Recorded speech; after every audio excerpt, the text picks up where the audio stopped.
I walked into the world of Kena Bridge of Spirits knowing absolutely nothing about the game. I have heard of the game when the game was first announced, but I did not really keep up with it. But I also knew that the game was going to be released on Epic Store. So recently I bought the game, I booted it up, and I had no idea what the setting of the game was going to be like, or how the combat was going to be like.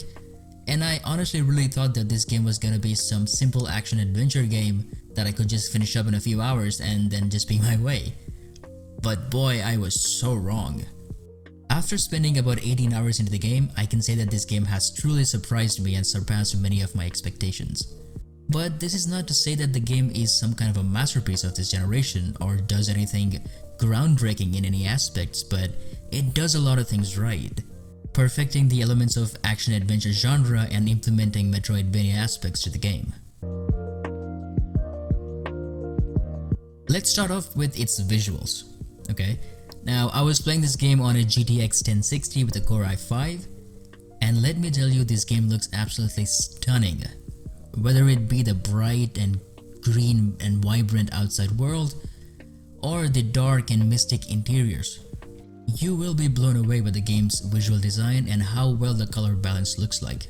During these boss fights, you see these colors really popping up. During the fights, you see everything grayscaled and sort of dark and moody, but once you beat these bosses, the world just transitions into this bright and colorful world, and it really looks amazing, and you should really play it yourself to see that. I am jealous of people who have a 4K monitor and have a beefy computer, okay? Because if you have a 4K monitor and a beefy computer, you should play the game. 100%, just do it. But even on a 1080p screen, this game looks incredible. And honestly, I feel like I'm not really doing any justice by showing you the gameplay, because you should really play the game yourself to see what I'm really talking about.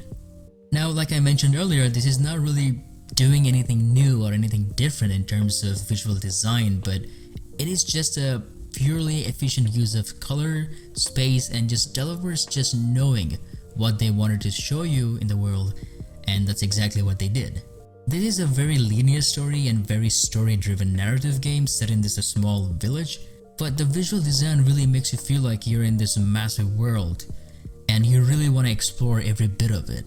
And it's all thanks to its unique and colorful world design.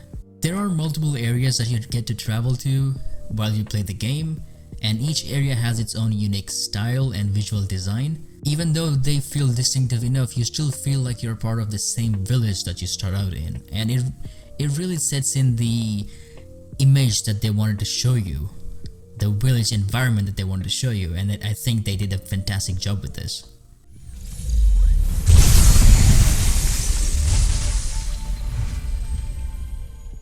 You want eargasm? Play Kena, okay? Trust me, even after finishing the game, you will go to YouTube and search for Kena music to listen to while you are cleaning your home. That's how great the music really is. It is emotional, inspiring, it makes you sad, makes you happy, and everything. And honestly, there's nothing else to add how amazingly well done the audio and the music is.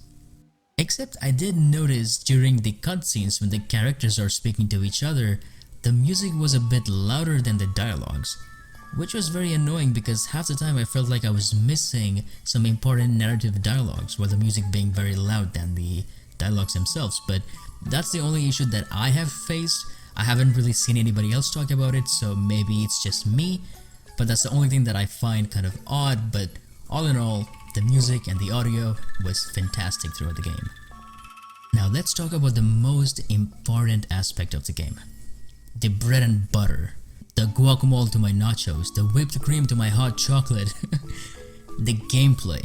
You see this meme? This was me during the entirety of gameplay. I have to be honest with you, I'm a dumbass who cannot handle challenges and suck at combat. So I started to develop this love-hate relationship with this gameplay, especially during the combat. I was playing with a controller, and mind you that I play about 90% of my games with mouse and key. So maybe because of that I was so frustrated with, especially during these fights in the game, but I think the frustration was in a good way, because Even though it was very hard to beat these enemies, especially during one of these boss fights where I died 20 times. I kid you not, I died 20 times to beat the damn boss, but the satisfaction of it after beating the boss was just pure bliss. This game's combat is all about trial and error, and it takes you time to figure out the strategy that you're gonna use to beat a boss. And I think that's a good thing because this is what the devs were going for. They really broke me down, but from the ashes rise the phoenix to beat the damn boss that I died at 20 goddamn times. Also, I just have to mention that the enemy design and their combat and their damage output I think is very well done, and the balance was perfect. To the point where even during the small side missions, you will get your ass whooped, even on a normal difficulty. And I think that's a good sign because the game is really encouraging you to put in thought and effort into the combats that you have to face.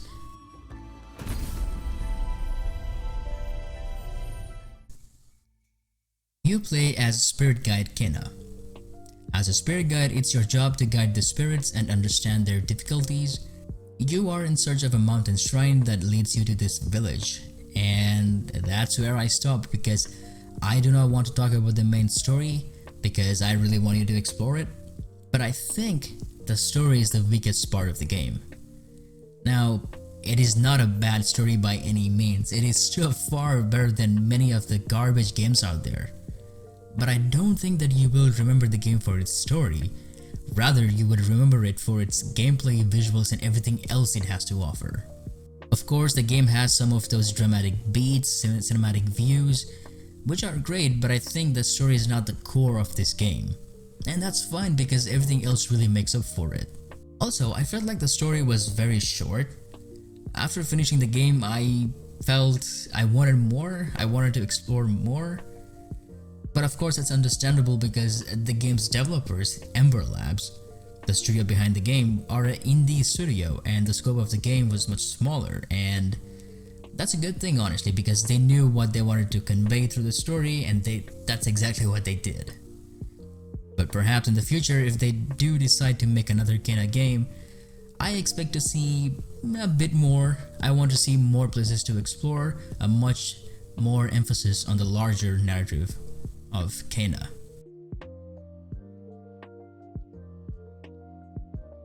Just kudos to Ember Labs for making such a great game. As far as their first game goes, they have truly nailed every single aspect of it. Of course, they had the backings of Sony and Epic Games, huge funding, but it means nothing if the end result is not great. I'm looking at you, Cyberpunk. The visuals, audio, gameplay, enemy variety, abilities, the game flow, the story are just amazing, and I highly recommend you to play the game. Will I play this game again? Yes, for sure. The game has a very good replayability to it. Will I play it right now? Nah, not now, maybe a few months later. But I will make sure to bitch and cry about how hard the game is and how my thumbs hurt on my Twitch channel. You see that smooth transition to my self-promo? Anyway, let me know in the comment sections down below, what do you think of the game? Did you enjoy it? On what difficulty did you play the game? I finished it on normal and I cannot wait to play the game on higher difficulty, which I will for sure. Please consider liking the video, only if you did. Subscribe to the channel would be amazing, and I shall see you in the next one. Peace.